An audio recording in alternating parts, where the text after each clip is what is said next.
Universidad San Sebastián, una gran universidad, presenta Agenda Nacional en CNN Chile.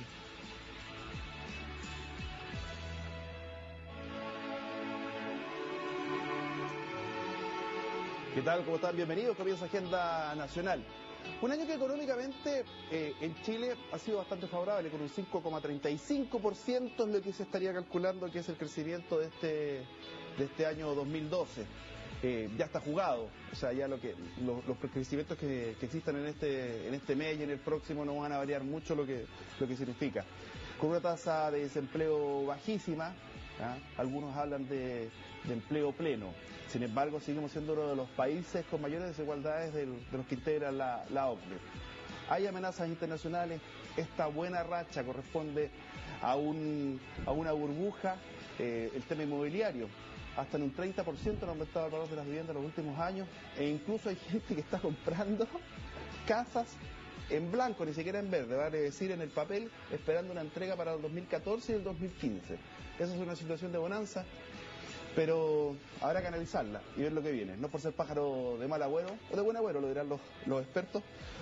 Vamos a entrar en el análisis. Saludamos de inmediato a la economista de Consult, Michelle Ladel. Las damas primero. ¿Cómo está usted? Muy bien, muchas gracias. ¿Cómo están ustedes? Muy bien. También. Aquí hay 3 personitas. Hay 2 ahí y la Michelle. Felicitaciones. Así que aquí son 3. Felicitaciones. Se viene duro el camino. Presidente de la Comisión de Economía de la Cámara de Diputados, don José Manuel, bienvenido, ¿cómo estamos? Muy bien y muchas gracias por invitarme de nuevo. Ya me siento de la casa aquí en el programa. Caballo bueno, repite, y ya está su casa. Gracias. ¿Cómo está usted, don Hugo Lavado, decano de la Facultad de Economía y Negocios de la Universidad de San Sebastián? Muy bien, muchas gracias por invitarme también de nuevo. Don Jorge de Sormó, que es economista y ex vicepresidente del Banco Central. Un lujo tenerlo por acá, don Jorge. Bienvenido. Encantado. Oiga, yo hacía una descripción al iniciar el programa, don Jorge, muy somera de lo que es la situación económica de Chile. Y decimos, pucha, un país que está creciendo. Incluso el ministro de Hacienda hablaba que en el 2018 Chile podría alcanzar los 22.000 dólares de ingreso per cápita, lo que nos convertiría en un país desarrollado. Se ve bien. Sin embargo, hay amenazas internacionales, está el problema en Europa, está el problema en Estados Unidos, con el precipicio fiscal. No somos inmunes, pero al parecer se han hecho bien las cosas. ¿Hasta cuándo dura esta buena bonanza o qué tendríamos que hacer para hacerla durar? Yo creo que efectivamente Chile está en un lugar muy especial. O sea, si uno se pone a hacer un listado de los países que están viviendo una situación económica parecida a la de Chile en el mundo, la verdad es que le alcanza con los dedos de una mano, tal vez. Así que claramente en Chile las cosas se han hecho bien, y se han hecho bien por bastante tiempo, para ser bien justos. Aquí hace 20 o 30 años que las cosas se están haciendo bien y estamos cosechando. Chile es hoy día un país suficientemente sólido como para que, por ejemplo, cuando la gente está buscando lugares de refugio donde invertir, uno de los países en la lista de ellos es Chile. Entonces la verdad es que uno de los impactos más fuertes que teníamos nosotros cada vez que había una crisis o desconfianza en el mundo, que se nos iban los capitales, ahora es al revés. Los capitales se vienen a refugiar a Chile. Pero claramente no somos inmunes porque nosotros estamos muy integrados al mundo y la verdad es que si tenemos, por ejemplo, una caída importante en el precio del cobre, si es que tenemos un deterioro muy importante adicional, ¿no es cierto?, en los mercados de exportación, esto nos va a cobrar la cuenta. Y las compañías que hasta ahora, ¿no es cierto?, han seguido contratando, han seguido invirtiendo, pueden tomar una actitud de mayor cautela. Pero Hugo, ¿qué es lo que se ha hecho bien? Después vamos a entrar a lo que falta, pero ¿qué es lo que se ha hecho bien? ¿Cómo lo podríamos enumerar? Bueno, una de las maneras de enumerarlo es cuáles cosas se consideran, incluso a nivel internacional, como los factores que logran que los países progresen en lo económico. Yo quiero enfatizar el tema porque en el otro planteamiento que tú invitas también a debatir, hay temas que no son económicos necesariamente. Primero, un tema central, en Chile se respeta la ley. Eso está claro y a nivel del mundo se considera básico que exista respeto por la ley, que los contratos se cumplan. A nosotros nos parece normal, por eso es muy anormal cuando aparece algún episodio en que esto no es así, ¿no es cierto? Y lo que a nosotros nos parece normal no es en todas partes igual. y los países tienen problemas. Segundo, creo que se ha hecho bien en el plano fiscal. Es claro, ¿no es cierto?, que se ha tenido como propósito un cierto equilibrio fiscal entre ingresos y gastos. Uno puede discutir si eso se logra en niveles de superávit fiscal, en nivel de déficit, pero más o menos, y sobre todo si comparamos a nivel internacional, también se ha hecho bien. Creo que se ha hecho bien en términos de muchas condiciones materiales de vida que han aumentado. O sea, hay un tema que yo creo que desde la partida podemos estar de acuerdo. Es absolutamente falso una afirmación que yo creo que todavía se viene repitiendo y que yo escuchaba hace 50 años cuando estaba en el colegio. Los pobres son más pobres y los ricos más ricos. Eso no es cierto en Chile. ¿No es cierto? Los pobres han sido mucho menos pobres y los ricos también son más ricos. Por el tema de la desigualdad lo vemos, si quieren, más adelante. Sí. Y ahora, creo que por último, el último hay, por cierto, un incremento en todos los niveles, un incremento también en los ingresos y el acceso a muchos bienes, incluso en oportunidades de clase media. Se ha tenido políticas económicas responsables, insisto, en lo fiscal, en lo monetario, es cosa de la inflación. Claro. ¿No es cierto? El año 90 la inflación prácticamente se acercó al 30%, hoy día discutimos si la inflación va a ser del 3, del 2,5, del 4, son niveles completamente distintos.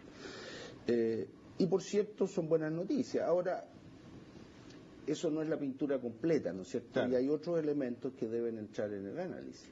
José Manuel. A ver, mira, déjame partir diciendo, Pablo, que sí. Chile, gracias a Dios, se han hecho las cosas bien y Chile es un país que crece entre el 5 y el 6% en un mundo lleno de déficit, lleno de deuda, lleno de huelgas generales, lleno de aprietes de cinturón. Chile es un país que baja el desempleo, en Chile es un país en que sube la inversión.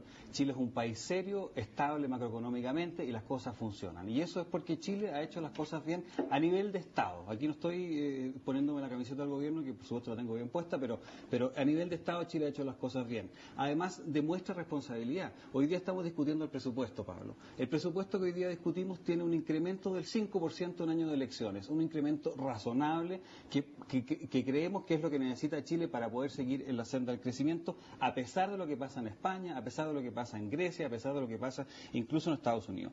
Pero ¿cuál es uno de los problemas que podemos tener de aquí al camino al desarrollo? Tú mencionaste la idea de que Chile llegue a $22.000 de ingreso per cápita, $23.000, que es más o menos sí. Cuando se considera que el país llegan al desarrollo, como quizás el último, como cuando llega Portugal a ser considerado desarrollado. Una de las cosas que a mí me asusta, digamos, que nos puede poner una trampa en el camino, es que este crecimiento permanente nos predisponga tanto a instituciones privadas como a las personas a consumir más allá de la cuenta y a sobreendeudarnos como sociedad, algunos efectos que yo creo que hoy día ya están presentes en la economía. Y otro problema que podemos tener como país de clase media que trata de llegar al progreso es que quedemos atrapados en esta idea de que ya no vamos a ser tan competitivos porque nuestra mano de obra va a empezar a ser cada vez más cara a medida que nosotros vamos desarrollándonos sí. como país, pero que no demos el salto a tener industrias que agreguen valor. Y nos pasa lo mismo que le pasó, por ejemplo, a Malasia, a Tailandia, países que trataron de llegar al desarrollo y que quedaron estancados porque no fueron suficientemente competitivos con sus industrias para competirle a China, Laos, Vietnam. Esa es una trampa que nosotros podemos caer, que yo espero que tengamos la suficiente visión como país para cambiarnos y poder crear más valor y no quedarnos atrapados en un país de clase media y podemos dar el salto hacia el desarrollo. Pero, José Manuel, yo creo que el análisis es incompleto. Bueno. Y el análisis es incompleto porque se les olvidó un sector importante. Aquí hablamos que hizo bien el país y todos hablamos del Estado. Y el Estado lo hizo bien aquí, las políticas macroeconómicas. Pero el país, el crecimiento, lo hacen las personas. Y aquí el Estado dio el marco para que las personas desarrollaran sus capacidades. Yo creo que eso es mucho más importante. La razón por la que Estados Unidos es resiliente es porque el sector privado es el que maneja la economía. El sector privado es la gente buscando su propio bienestar, crea empresas, busca cómo salir adelante. En Chile ha sucedido lo mismo, ha habido un cambio y de alguna manera la gente se dio cuenta que estudiando, ¿no es cierto?, y por eso se exige educación, es capaz de salir de la pobreza, trabajando, es capaz de generar riqueza para su familia, y eso es lo que yo creo que ha sido el motor fundamental del crecimiento en Chile en los últimos años. ¿No hay una desconfianza creciente hacia las empresas? Por ejemplo, estamos viendo el caso de la ISAPRE, cuando se da a conocer el nivel de utilidades, la gente queda pero perpleja. Caso de la Polar. Tenía anotado por aquí otro, por ejemplo, el intento de aumento de capital Endesa España. Cuando ocurren esas cosas, se puede generar desconfianza. Entonces, a veces uno echa de menos también iniciativas de ley que vayan regulando esto para dejar aún en mejores condiciones de las que usted mencionaba, don Hugo, al Estado chileno. Mira, yo en eso he repetido mucho, varias veces, y me tocó responsabilidad de mirar también el tema regulatorio. Yo creo de verdad que en general las regulaciones adicionales que son necesarias son pocas. Yo creo que lo que falta es ponerse bien de acuerdo cuáles son las regulaciones que se requieren y hacerlas cumplir. No sacamos nada con estar lleno de regulaciones si muchas de esas no se hacen cumplir. Yo estoy de acuerdo con Michelle en que es evidente que el sector privado es el que es el motor de la economía. Estoy absolutamente de acuerdo en que en la mayor parte de los sectores el mercado tiene que operar, pero ya que pusiste el ejemplo de la ISAPRE, yo creo que ahí hay un tema, es decir, y que probablemente requiere algún tipo de análisis, debate y ponerse de acuerdo, y eso no es solamente económico. Yo quiero insistir en esto porque a nosotros como economistas muchas veces ocurre con este síndrome de maten al mensajero, pues uno por definición da malas noticias. ¿Qué más malas noticias? Decir que no se puede hacer muchas cosas, pero a la vez también hay que reconocer que nosotros metemos mucho la pata al tratar de insistir en que lo que cada uno de nosotros piensa es lo que tiene que hacerse, porque eso no tiene que ser así. Pero el tema de la ISAPRE, yo creo que uno tiene que tomar cuenta del malestar que eso genera, pero en definitiva, para tomar la brecha. Uno, hay progreso económico. Dos, creo que tenemos dos debilidades centrales. Una, el país es altamente expuesto a la situación internacional. Prácticamente todas las situaciones complicadas y recesiones que han ocurrido en Chile en los últimos, 100 años o más para atrás, tienen que ver con situaciones externas. Ahora, es posible que eso sea casi insolucionable por el tamaño que tenemos y sobre todo hoy día con la integración, pero es un gran tema, ¿no es cierto? Y el segundo tema es que yo creo que esto de decir que con $22.000, con 20.000, con 25, me da lo mismo, llegamos a ser país desarrollado, es bien hasta por ahí nomás, porque resulta que creo que el problema central, mirado desde el punto de vista de las personas, de las familias, sigue siendo el bajo nivel de ingresos que la inmensa mayoría de la población tiene. El ingreso familiar del 80% de las personas en Chile, de la familia mensual, es menos de 1.200.000 pesos.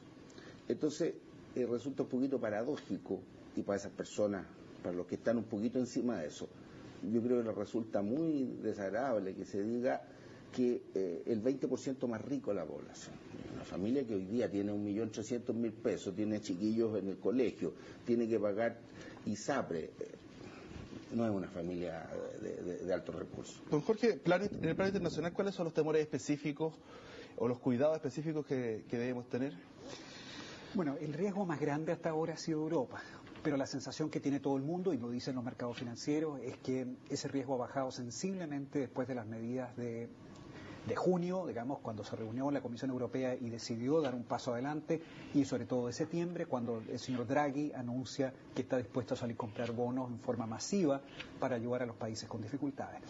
Así que yo diría que han bajado sensiblemente. Hoy día la preocupación más bien está en Estados Unidos, por el hecho que en Estados Unidos se da el peligro, así lo llaman, de un abismo fiscal, en otras palabras, el hecho de que vencen una serie de rebajas tributarias por una parte y vendrían una serie de rebajas de gastos también, todos en forma simultánea. Si en Estados Unidos no logra ponerse de acuerdo, las dos grandes facciones políticas de ese país, la verdad es que Estados Unidos estaría en recesión el próximo año. Estamos hablando de un país que es más o menos entre el 20, dependiendo cómo lo midamos, el 25% del mundo. Esa es una preocupación grande. Ahora, nosotros esperamos, como todos, somos optimistas, digamos, de que el presidente Obama tiene hoy día un liderazgo que se lo ganó en las elecciones, que le va a permitir imponer un poquito su forma, ¿no es cierto?, su propuesta en esta materia. Hay otros riesgos también, pero yo diría que se han ido reduciendo. Un riesgo siempre ha sido, ¿no es cierto?, un aterrizaje forzoso de la China, pero todos los indicadores más recientes nos dicen que la China tiene bastante dinamismo en este minuto, que está saliendo y está dinamizando al Asia, lo cual es una muy buena noticia para Chile. Así que, en resumen, yo diría, los riesgos son menores hoy día que hace 1 o 2 meses atrás. Uno de los temas que preocupa a Michelle es la competitividad estructural. Por ejemplo, se han judicializado los temas energéticos. Tenemos el caso de Iravicen. Eso, en términos de imagen internacional y también el impacto en la economía, lo que te quiero preguntar, pero me contesta a la vuelta de esta pausa. Y ahí voy contigo también. Muy bien. Ya estamos de vuelta. Acuérdense que si quiere participar, @AgendaNac, o en el hashtag Agenda Nacional con sus consultas, sus preguntas, ahí las vamos a ir leyendo y poniendo en pantalla. Don Pato Ramírez. ¿Qué dice Pato Ramírez? ¿Cómo puede afectar a Chile en el turismo, por ejemplo, en la inestabilidad de Argentina y la restricción a la compra de dólares? Buena pregunta. Ya volvemos.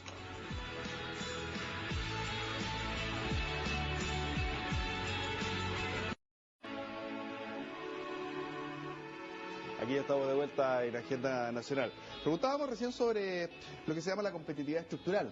Por ejemplo, la judicialización de lo que ha sido las centrales hidroeléctricas. Entonces a veces uno dice, chuta, si ponemos muchas regulaciones, si somos muy fregados como país, no va a haber inversión extranjera. Por otra parte, ciertos economistas dicen, oye, cuando el negocio es bueno van a llegar igual. Tendrán que cumplir, será un poquito más engorroso, pero si el negocio es bueno van a llegar igual. ¿Existe temor en términos de perder competitividad producto de este tipo de temas estructurales? Sí, ¿Lo compartes? No solo existe temor de perder, ya hemos perdido mucha competitividad por efecto del precio de la energía. El precio de la energía es muy importante en mucha actividad industrial y en gran parte de la economía. Y el hecho de que la energía sea muy cara en Chile, somos un país alejado, el costo de transporte de diésel, de petróleo es caro, nos cortaron el gas desde Argentina, tenemos una fuente natural de energía que es el agua y tenemos algunas energías baratas, el carbón, ¿no es cierto? Pero lamentablemente todos los proyectos quedan cortados por esta judicialización del sistema. Ahora, yo creo que ahí ha habido una mirada de muy corto plazo que tiene que ver con el hecho de que no podemos cortar el crecimiento futuro a partir de simplemente ponernos ciegos y decir yo no quiero, nadie quiere tener, ¿no es cierto?, una planta generadora al lado de su casa, pero la verdad es que la única forma de que el país tenga electricidad es tenerla al lado. No tenemos otras opciones. Las opciones no convencionales son mucho más caras. Y no dan la cantidad necesaria, o sea, no es posible decir, sabes que de aquí en adelante solo no convencional, y además no son wifi, o sea, igual necesitas transmisión, igual necesitas poner las torres de alta tensión. Entonces la verdad es que hay una mirada tan ciega y tan desinformada al tema que ha hecho que retrocedamos mucho. Yo creo que ahí vamos a tener que ponerle los pantalones y probablemente y lamentablemente va a ser cuando nos empiecen a cortar y a racionar la electricidad. José Manuel, uno de los factores que ha mantenido este hermoso país en buenas condiciones económicas en el último tiempo es que cualquier problema internacional que se ha producido en términos de recorte de recursos se ha complementado con la demanda interna.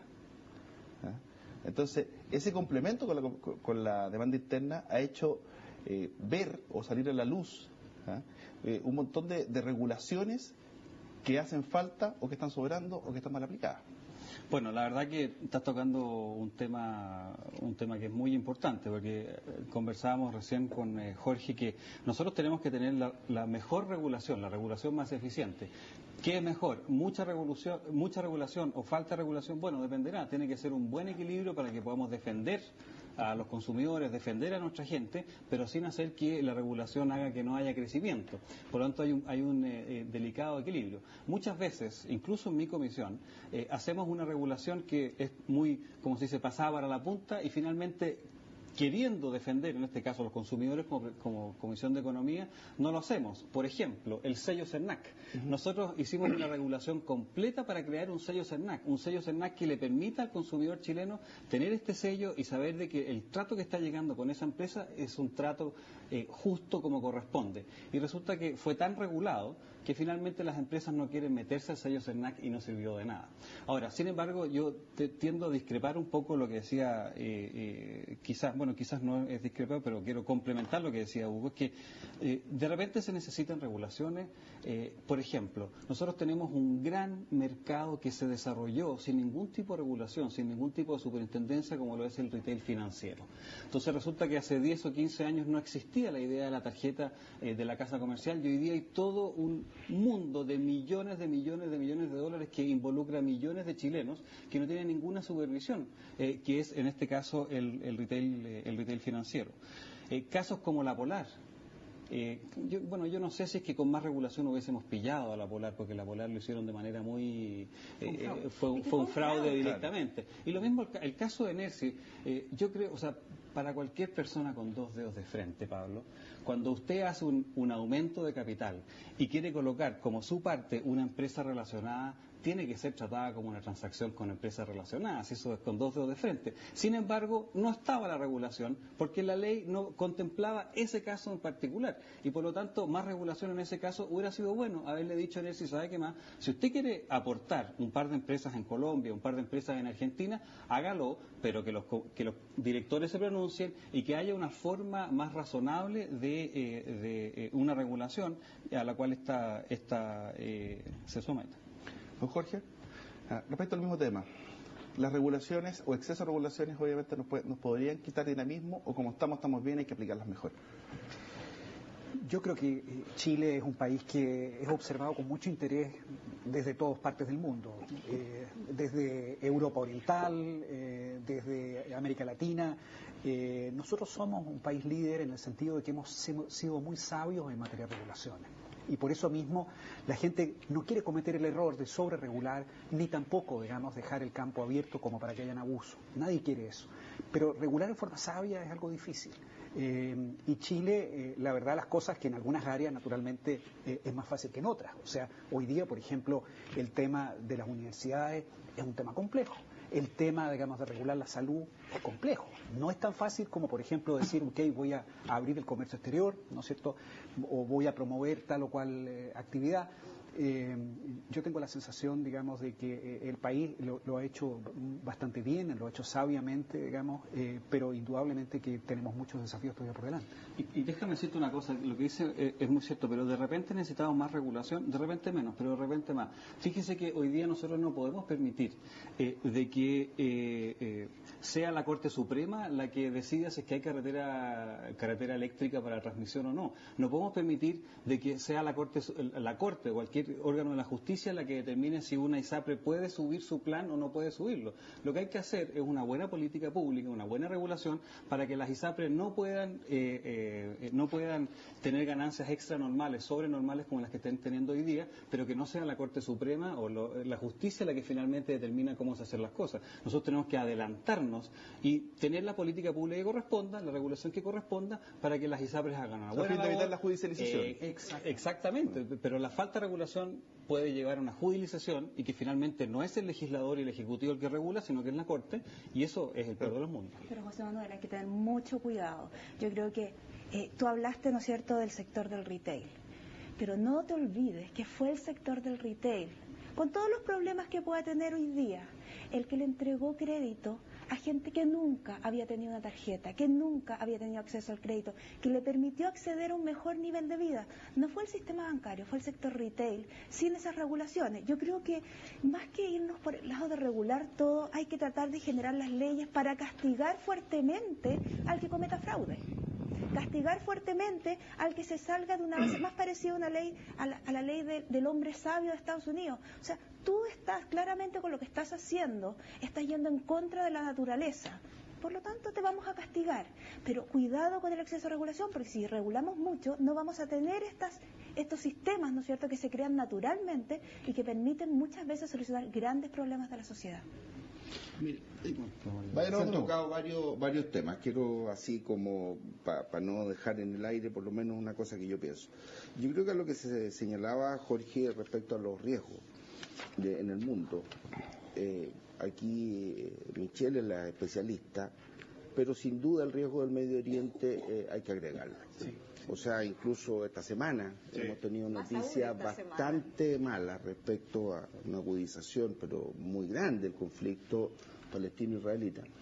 Segundo, tenemos un gran problema con el anuncio de Irán que va a enriquecer adicionalmente, y me explicó Michelle en qué consiste eso, que le permitiría tener bomba atómica, y eso sin duda va a generar un problema, además de la situación política que ya conocemos, los países que han cambiado gobierno.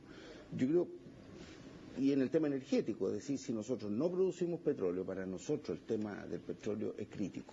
Segundo, respecto al tema de el proceso de desarrollo, irregular o no regular, yo creo que hay una dimensión y que se ha manifestado particularmente en el sector eléctrico, y ahí tenemos grandes discrepancias de todo tipo entre economistas, entre especialistas, etcétera. Yo creo que lo que se requiere es un planteamiento rayado a cancha, que es una estrategia nacional. Es decir, tiene que haber, y no hay nadie más que no sea el Estado, es decir, el gobierno, nosotros que a través de distintos mecanismos y consultas de cosas, defina, mire, aquí se puede, ¿no es cierto? Una de las cosas difíciles de hacer es una zonificación, es decir, que se diga, en tal parte se pueden hacer tales actividades, como los planos reguladores, que nunca dejan contento a todo el mundo. Pero si se busca consenso, o si solo se atiende a quienes se sienten perjudicados, en cualquier actividad estamos sonados. Es súper conocido el tema de que no me lo hagan en mi jardín. O sea, a nadie le gusta tener cosas que son necesarias para la sociedad cerca, y eso lo decía muy bien Michelle. Yo creo que ahí se requiere, yo no le tengo ningún miedo a los temas que para muchos son como anatema, que es la política industrial. Yo creo que hay que orientar, dejar que los mercados actúen, dejar, menos regulaciones, y creo que hay que tener regulaciones.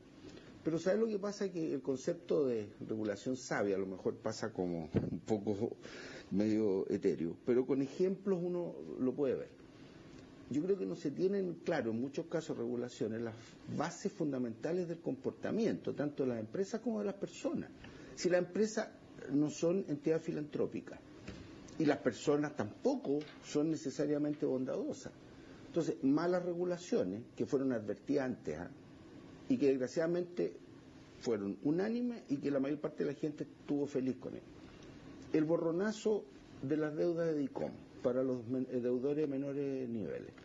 Todo el mundo entendió que era perdonazo, y el efecto, que era predecible, es que hoy ha aumentado la mora y está endureciéndose los créditos, los estándares de crédito para los sectores menores de ingresos. Entonces, eso unido a la baja de la tasa máxima convencional va a hacer que tengan menos acceso al crédito los sectores menores de ingresos. Algunos dirán, no, eso es bueno porque está muy endeudado. Ahora, eso tiene efecto, por lo tanto tenemos que analizarlo. Mencionaste el sello Segnal. Era evidente desde el comienzo que con esa cantidad de restricciones y siendo voluntario, ¿quién va a tener interés en meterse? Y ahí es re fácil que las empresas además se pongan de acuerdo entre sí para decir no entro al sistema. Eso es más viejo del hilo negro y no se tiene en cuenta. Yo creo que es malo. Y por último, un tema súper importante: transparencia del sector financiero. Leamos las condiciones de crédito. CAE. Yo quiero preguntar cuántos de los en este momento espectadores entienden lo que es el CAE que aparece al final de la hoja del crédito. Si la gente compra cuotas, la gente no compra crédito ni tasa de interés. Yo creo que hay malas regulaciones y hay un problema. Antes de ir a la pausa, cortito, ¿cómo lo van a hacer los argentinos para venir a Chile? Debe estar preguntándose a la gente en el verano, si no tienen acceso al dólar, ¿va a afectar o no? Hay mercados negros, siempre hay mercados negros. Por ahí se van a arreglar. Pero va a salir más caro. Van a tener menos capacidad, exacto. Oye, Van a voy a hacer un 30-40% una pregunta que está acá, dice. ¿Por qué? Con esta vamos a entrar al otro tema. Dice, si la economía ahora está buena, ¿qué me espera para cuando esté mala? Voy a tener que comer tierra y vivir en la calle. Aquí vamos a entrar desarrollo y desigualdad. ¿Son sinónimos? ¿Se arregla uno con el otro? ¿Van de la mano? A la vuelta.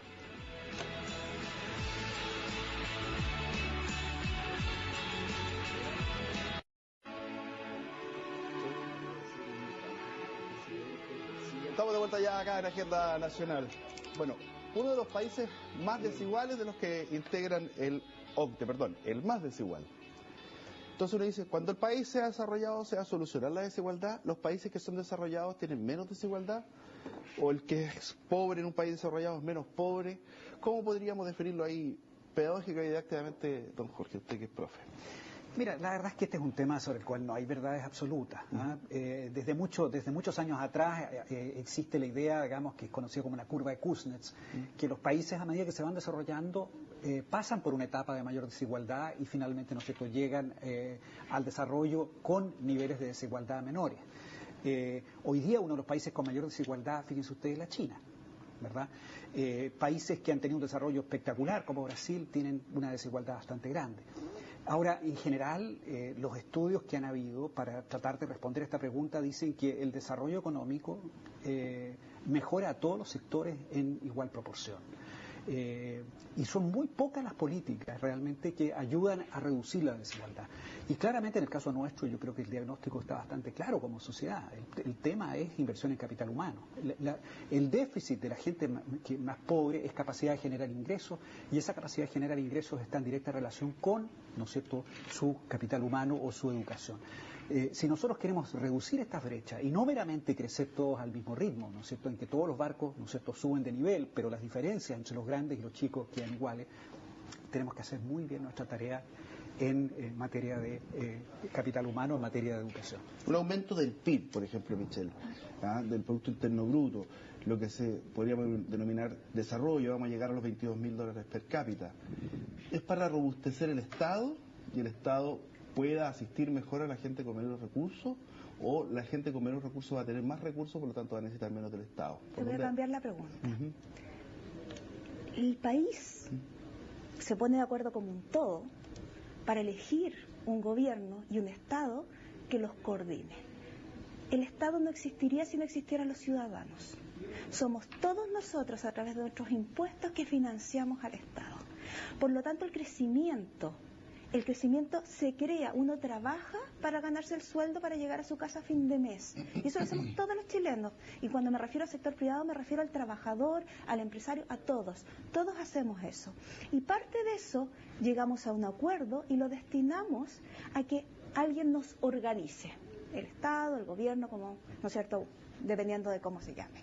Ahora, yo creo que cuando tomamos esta decisión, obviamente cada uno cuando va a trabajar está pensando en su propio bien, y siempre, ¿no es cierto?, hay una ceder, hay un decir, ¿sabes qué? Yo también quiero que se cubra a la población que no es capaz, porque hay una población que simplemente no tiene las habilidades ni tiene las capacidades para poder cubrirse por sí mismo, y nuestro acuerdo social es que nosotros vamos a destinar parte de nuestro ingreso para ellos, pero que quede claro que aquí se trabaja, ¿no es cierto?, para las personas, y esas personas ceden sus ingresos al Estado. El Estado no existe sin los chilenos, digamos, el Estado chileno no existe sin los chilenos. Ahora, más allá de eso, el tema de desigualdad es cierto. Nosotros venimos de un sistema y de una economía que ha sido muy desigual.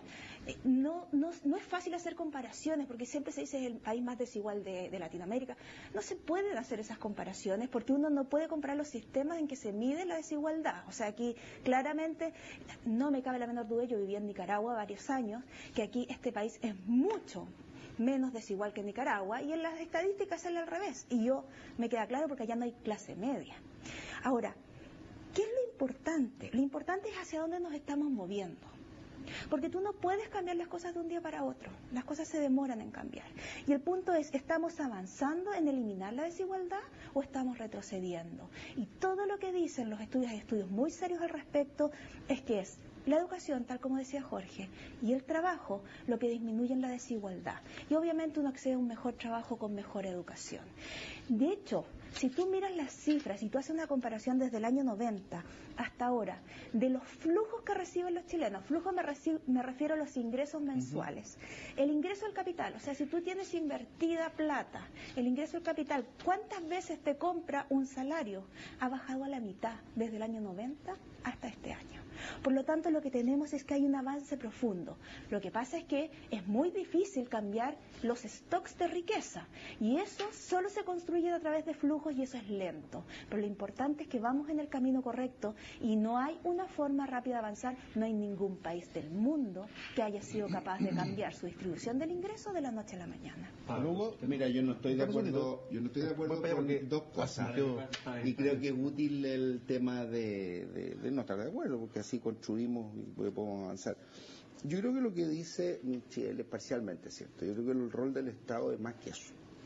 Es evidente que en cualquier sociedad son las personas las que financian el Estado y las que, por lo tanto, deberán recibir los beneficios de la acción del Estado.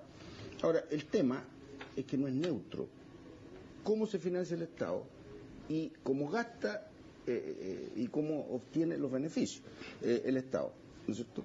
Y además hay claramente un rol de tipo promotor del desarrollo, hay un rol que tiene que ver con, además de las tareas tradicionales que se refiere Michel, de organización, o sea, tiene que haber justicia, tiene que haber poder legislativo, etcétera.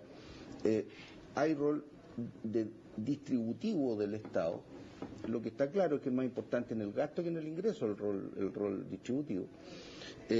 Entre paréntesis, con respecto al ingreso, hace un momento atrás creo que pasó una cosa, que todos los políticos chilenos, en mi opinión, han sido extremadamente responsables con respecto al tema del gasto público.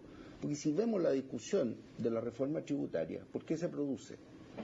Porque algunos quieren gastar más, pero eso va acompañado de mayores ingresos.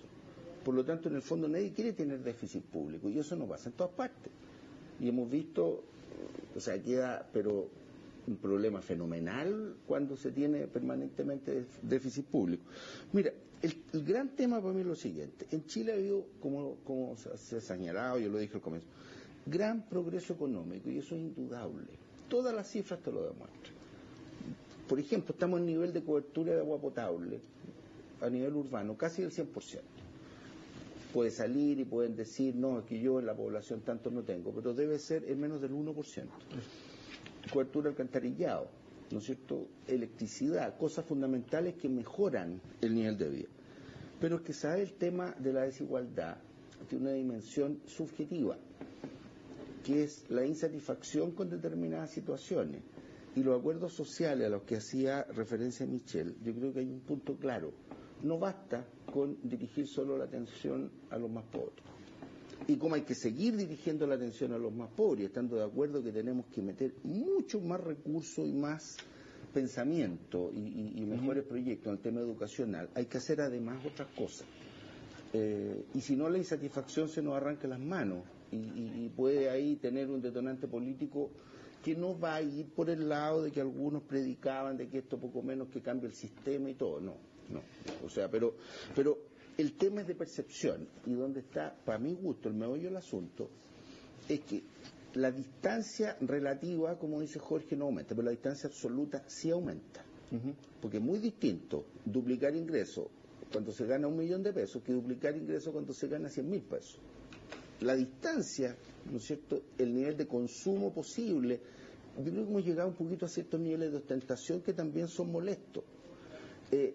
Y ahí es un tema eminentemente subjetivo, y eso te genera insatisfacción y presión. Entonces, lógico, te pregunto, José Manuel, tú que estás desde la trinchera, además política, entonces, ¿es lógico el nivel de indignación o de descontento que se ha visto en el último tiempo en las calles, por ejemplo? Mira, esta es mi forma por lo menos de verlo. Bueno, antes de responderte no puedo, agua potable sí, la mayor porcentaje de Chile tiene agua potable, pero por lo menos el distrito que yo represento. ¿Cuál es? El 51, urbano, que es urbano. Sí, Temuco a la costa. Yo tengo un 35, Nueva Imperial, Cholchol, Carahue, Saavedra, Toro Schmidt, Freire, Perusquén. Yo tengo un 35% de personas que no tienen acceso a agua potable. O sea, hay realidades que son sí, muy duras, digamos, sí, en parte de nuestro país. Pero yo estoy de acuerdo especialmente con lo que decía de percepción, porque más que la desigualdad, para mí esto también es un problema de expectativas. Y si puedo hacer una ecuación en algo que no puede hacer esa ecuación, pero voy a proponer una ecuación igual, es que la felicidad es más o menos igual a la realidad menos las expectativas que uno tiene. ¿Qué es lo que pasa? La realidad se va moviendo. ¿Cómo es la realidad? Subirá un 6%, un 5%, pero las expectativas pueden agrandarse a la velocidad del rayo.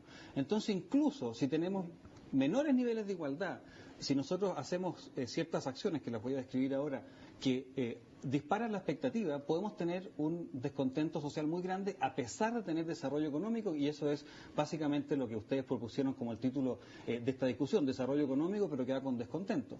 Por ejemplo, cuando nosotros tenemos una sociedad, hace 30 años, 40 años atrás, solamente un 3, un 4% accedía a la educación superior. Hoy día todo el mundo quiere acceder a la educación superior. La educación superior pasa a ser algo que yo necesito, pero que es muy caro. Y yo accedo a educación superior y tengo una educación superior que la puedo comparar, y la mía, de la mayoría de los chilenos que se están incorporando a hacer, en este caso, tener la posibilidad, es de mucho peor calidad. Y eso produce una expectativa de tener educación superior a mejor calidad, no la tengo y produce cierto descontento. La expectativa subió.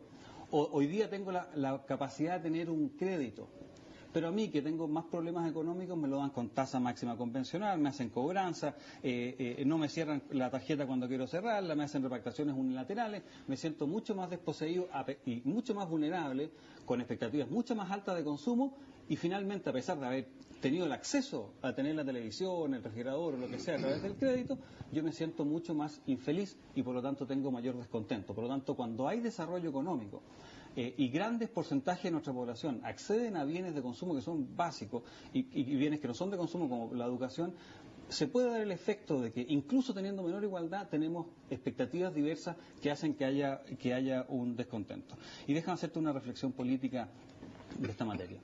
Yo creo que siempre en la política va a haber una tensión entre lo que es igualdad y lo que es crecimiento. Y yo esperaría que en general, en los países y en el mundo, las derechas tienden a ser más pro crecimiento. Las izquierdas tienden a ser más pro igualdad. Cuando las derechas gobiernan, los países, por lo menos en teoría, ¿no es cierto?, como el nuestro, tiende a crecer, baja el desempleo, pero las expectativas suben y la percepción de desigualdad aumenta el descontento, y probablemente después de un par de periodos, espero que no sea después de este, ¿ya?, haya un cambio en que la gente diga, ¿sabe qué más? Yo ya no quiero crecer tanto, quiero que haya una mayor redistribución. Entonces la marea política va y se va hacia el lado de la izquierda. Mira lo que pasó. Esa es la explicación que le da la baja aprobación del gobierno. No, pero mira una cosa interesante que pasó en las elecciones cuando el presidente Piñera fue electo. Hablamos por primera vez, dado el estancamiento que teníamos, alta tasa de desempleo, hablamos del voto aspiracional, de la clase media que quiere ser como una persona que representa el éxito, como el presidente Sebastián Piñera. Eso no se había dado antes. Y no me extrañaría que en elecciones posteriores, ojalá en 2 elecciones o 3 elecciones más, no en esta, empecemos a hablar de exactamente quizás lo contrario. Poner todo el énfasis en la redistribución y olvidarnos del crecimiento. ¿Pausa? ¿No? ¿Quedo con algo en el tintero? No, yo me quedé con algo en el tintero, pero lo podemos ver después. Ya pues. Ok. Agenda Nacional, ya bueno, lo vemos. Ya, a la vuelta lo vemos.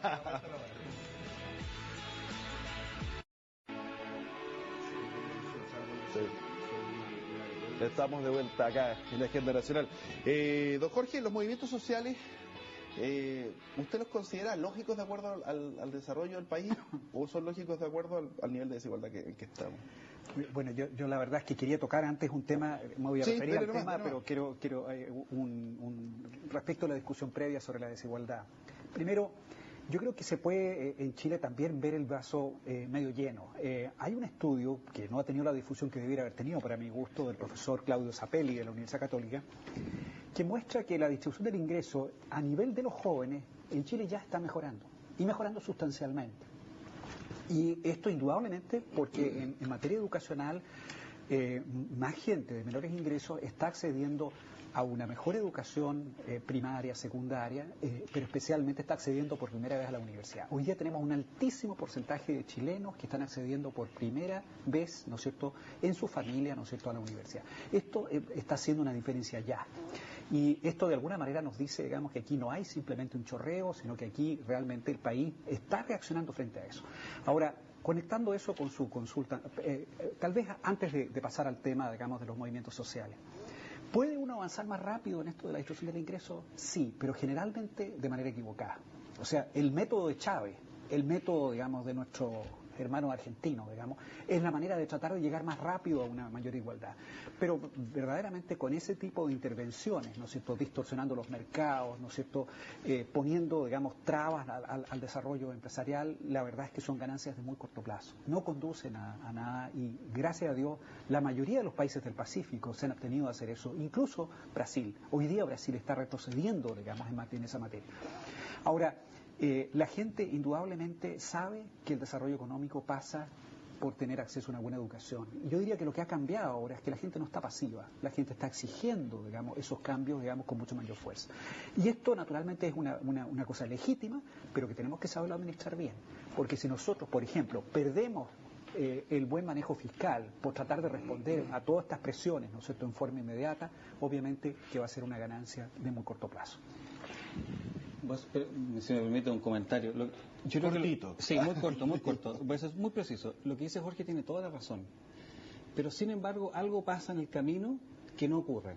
Porque si todo fuera a través de la realidad objetiva, hoy día Chile, perdónenme, el presidente Piñera, esto lo digo con mucha honra, debería tener una aprobación del 90%. Si Chile está creciendo, a pesar del mundo, Chile crece muy bien. Mire, en la Araucanía, región que represento, teníamos un desempleo del 14,1% cuando terminó la presidenta Bachelet, y hoy día tenemos un 7,2%. O sea, Chile crece a pasos agigantados. Sin embargo, tenemos movimientos sociales que expresan un gran descontento en áreas como educación, lugares en donde el gobierno le ha puesto muchísima. Lo que pasa, José Manuel, que la política no solamente administrar bien. Por eso, entonces, eso es lo que voy. Entonces, lo que dice Jorge es absolutamente verdad, pero quiero decirte que hay una frase que lamentablemente yo creo que tiene bastante de veracidad. Es que las percepciones de lo que ocurren son extremadamente importantes y la realidad es simplemente un pie de página. Hay que también ver cómo comunica el que tiene que comunicar. Sí, efectivamente hay un tema de comunicación súper importante, pero de todos lados.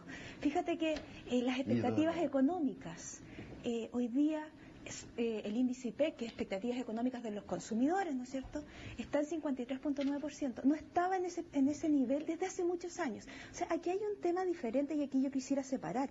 Hay un tema de percepción de me gusta o no me gusta Piñera, la realidad, que es muy diferente de me gusta o no me gusta los ministros que tengo, que tienen muy buena aprobación. Y un tercer punto, fíjate que, y esto es un tema que no se ha discutido mucho, la presidenta Bachelet, cuando asumió, un mes después de asumir su gobierno, tenía un 62% de aprobación.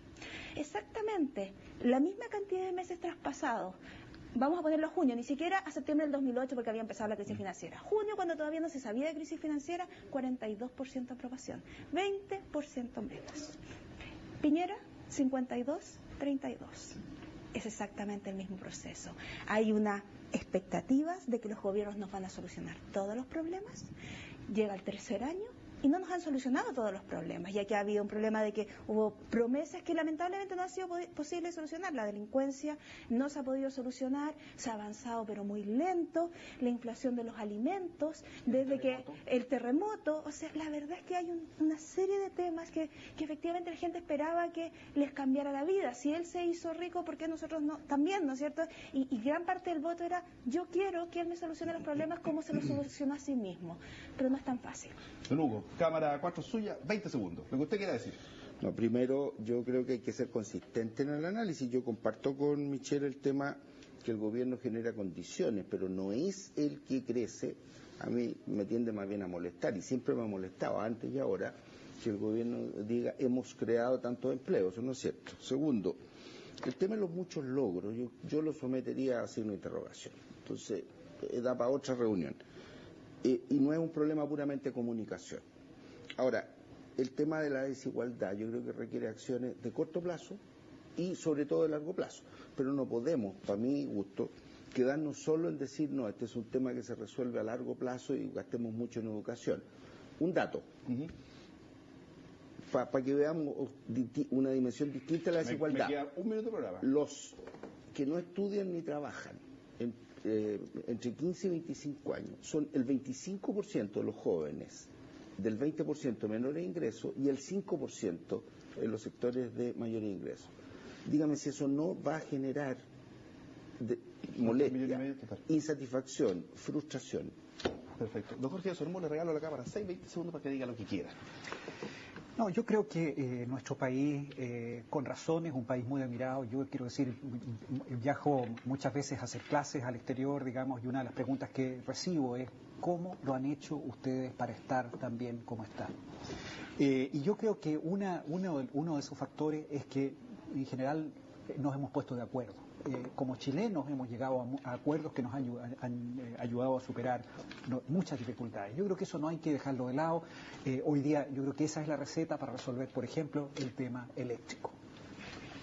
La sede es suya también. Muy rápido. Para despedirme quiero contarle lo que estamos haciendo para defenderlo a usted y para que estos niveles quizás de descontento que de repente vemos no sean tales. Primero, se aprobó el CERNAC financiero para defenderlo como consumidor. Estamos haciendo una ley de protección de datos para que no se usen los datos para que usted, por ejemplo, pueda perder un trabajo con información falsa. Estamos creando el proyecto de deuda consolidada para que no se sobreendeude la gente a través de ofertas que no corresponden. Vamos a bajar la tasa máxima convencional para que se cobre lo justo en los créditos para las personas. Investigamos a la Polar para que no vuelva a ocurrir y también estamos haciendo un proyecto de creación de empresas en un día para que Chile siga creciendo como estamos creciendo hoy día. Michelle, cámara 4 suya, tiene 20 segundos exactos. La reina no solo debe serlo, también debe parecerlo. Los logros se comunican y se comunican en un lenguaje simple para que la gente entienda qué es lo que está pasando, cómo está pasando y qué es lo que viene a futuro. Muchas gracias. Muchas gracias, señores, por haber estado con nosotros y a ustedes. Muchas gracias por habernos acompañado en esta jornada de Agenda Nacional, todos los fines de semana. Y recuerden también Agenda Joven, 11:30 de la mañana de los días sábados. Muchas gracias.